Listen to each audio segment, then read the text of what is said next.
Il va de soi que Deadpool et Wolverine ne sera ni le film du siècle, ni le meilleur de 2024, mais ce n'est pas pour autant qu'il faut forcément bouder son plaisir. Une nouvelle bande-annonce est sortie, elle a l'intelligence de ne pas trop en révéler, mais suffisamment pour saisir quelques enjeux et inspirations.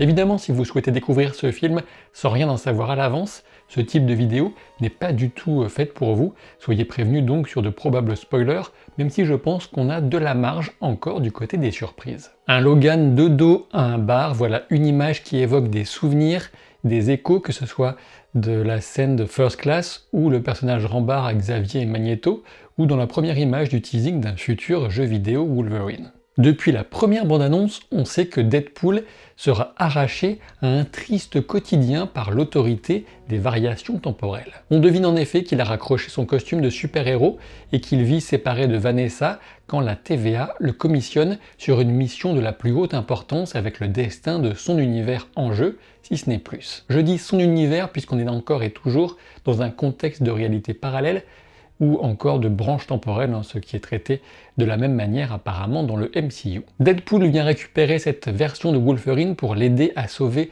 cette réalité, car pour Wade Wilson, Logan a toujours été une sorte d'incarnation du héros idéal. Problème, cette version de Logan, ce variant si vous préférez, et si vous avez vu la série Loki, ce qui vaudra mieux d'ailleurs pour bien comprendre le film, est un Logan encore plus désabusé que d'habitude et de toute évidence détesté par la population. Dans une scène de face-à-face dans ce qui pourrait bien correspondre à un restaurant désaffecté, Deadpool demande à Wolverine s'il veut révéler immédiatement ce qui le tourmente ou s'il faudra attendre la scène du flashback du troisième acte. Sur la base de la scène d'un Logan marchant seul à côté de monuments de pierre, on peut éventuellement supposer que le film va s'inspirer en partie de la BD Old Man Logan, dans laquelle Wolverine a été dupé et instrumentalisé pour tuer les autres membres des X-Men. Si les illusions de Mysterio sont à l'œuvre dans la BD, on peut supposer que Cassandra Nova sera la coupable dans le film, pour éviter de démultiplier les antagonistes et donner une ampleur émotionnelle à la rage qui animera Wolverine contre elle. On ne peut pas totalement exclure une autre explication, bien entendu,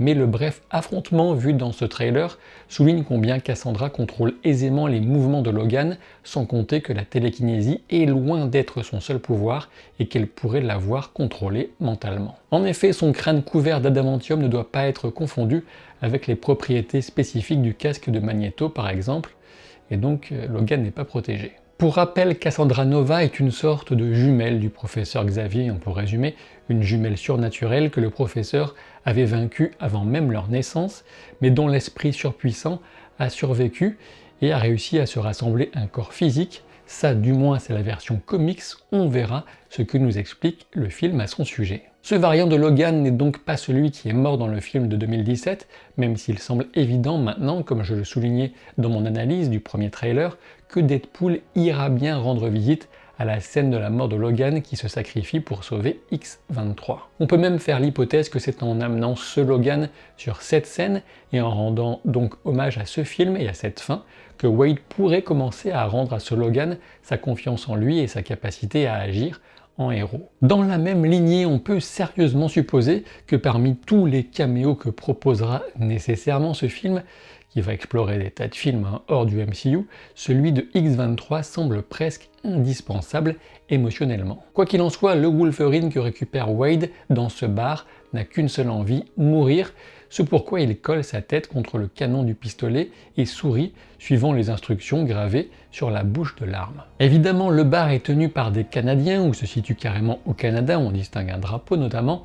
C'est un indispensable clin d'œil aux origines du personnage de Wolverine et de l'interprète de Deadpool, Ryan Reynolds. Outre la blague sur les problèmes d'érection, la difficulté de Logan à sortir ses griffes semble uniquement psychologique, mais aussi rapidement dépassée, à en croire le reste du trailer. Dans Old Man Logan, l'ancien héros se refuse à utiliser ses griffes qui ont tué sa famille d'adoption.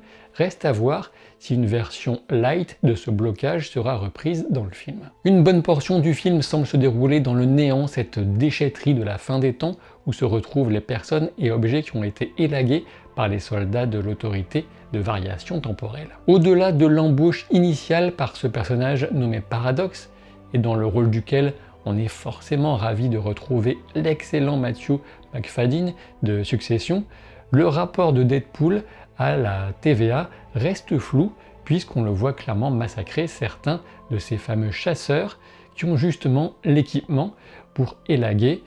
Et est-ce que ce sont eux qui ont élagué Wolverine et Deadpool?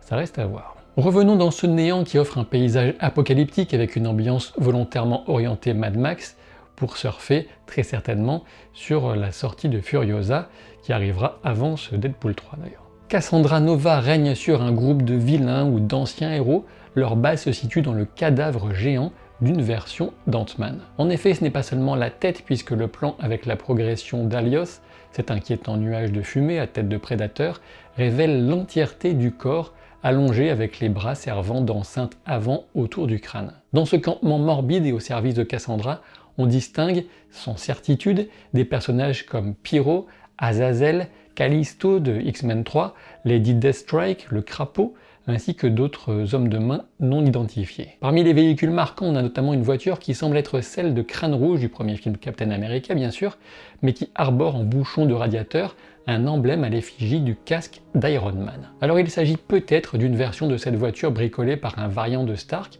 les paris sont ouverts, faites les vôtres en commentaire. Ce n'est pas la seule référence à cette époque de la Seconde Guerre mondiale puisque le char est tracté par plusieurs motos qui semblent correspondre à celles des motards d'Hydra. On peut supposer que les sphères garnies de pointes serviront à transporter les prisonniers volontaires puisqu'il paraît peu probable que Wolverine ne puisse pas les découper. On peut supposer que l'affrontement entre les deux héros ou anti-héros, vous de voir, dans le néant surviendra avant cette capture, sachant que celle-ci serait bien plus aisée alors que les frères ennemis se seraient déjà entre-découpés joyeusement. Dans le décor autour d'eux, on a bien entendu l'énorme logo de la Fox, des épaves de navires, la tour CN de Toronto, mais aussi des éléments que je n'arrive pas à distinguer comme un truc qui ressemble à une énorme sculpture d'un symbole Wi-Fi. Vous me direz ce que vous en pensez. Apparemment, c'est à l'intérieur du crâne servant de base qu'on trouvera le lit de Hulk de Thor Ragnarok, déjà reconnu dans le premier trailer de toute façon. Il est certain qu'une éventuelle confrontation entre un variant de Hulk et Wolverine relève du fantasme pour les fans de longue date des personnages, étant donné leur passif dans les comics et notamment dans Old Man Logan. Je suppose qu'on peut toujours croiser les doigts, après tout c'est un film qui bénéficie d'un budget suffisant à mon avis pour permettre de se payer un Hulk. Reste à ce que ça ait un petit peu de sens dans l'histoire, et ça c'est déjà moins sûr. Concernant Alios, si vous ne connaissez pas cette créature, disons que c'est le truc qui évite la surpopulation du néant et absorbe pour de bon ce qui traîne encore dans cette immensité. Lorsque Deadpool et Wolverine sautent vers le portail magique, on distingue la masse de fumée violet sombre d'Alios qui engouffre le campement Ant-Man, tandis que Cassandra semble les regarder sauter sans rien faire. Et puisque j'en parle, évidemment, on se demande tous qui a bien pu générer ce portail magique, mais l'hypothèse la plus probable sera sans doute la plus drôle possible, donc a priori, ce ne serait pas Doctor Strange, c'est pas le plus rigolo de la maisonnée, mais une personne qui aurait appris à ouvrir un de ces portails en récupérant une des fameuses bagues des apprentis de Camartage. Vers quelle réalité le duo saute-t-il ainsi? Impossible à dire, mais on peut toutefois émettre l'hypothèse que la scène de rue qui voit les deux personnages débarquer dans un centre-ville apparemment désert, voire dévasté, ne se trouve pas dans le néant, mais bien dans un univers plus normal, quoique, de toute évidence, en mauvais état. L'occasion d'avoir un Wolverine plus proche qu'on ne l'a jamais vu, d'une version de costume correspondant à celle des BD, avec la tenue jaune et bleue et les bras dénudés, même si les fameuses épaulettes ont sauté. Vous l'aurez sans doute déjà vu souligné par ailleurs, mais on a une vanne sur la devanture du magasin déserté de chaussures orthopédiques, Liefeld Just Fit. La blague vise la prétendue incapacité du dessinateur Rob Liefeld à tracer correctement les pieds de ses personnages. Liefeld, c'est le co-créateur de Deadpool, bien sûr, et il a validé lui-même cette vanne qui s'appuie sur une sorte de running gag à son sujet dans le milieu des comics. On remarque qu'à ce moment, Deadpool est armé de pistolets dorés, ce qui laisse supposer que cette scène survient plus tard dans le film.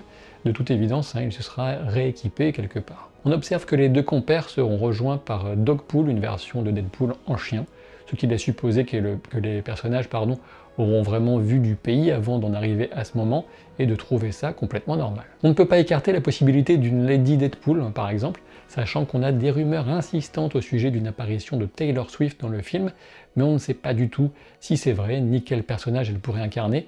outre les suppositions Dazzler et Lady Deadpool. Restent deux scènes marquantes, celle de Wolverine au sol avec un paradoxe au nez cassé, donc au sein de la TVA.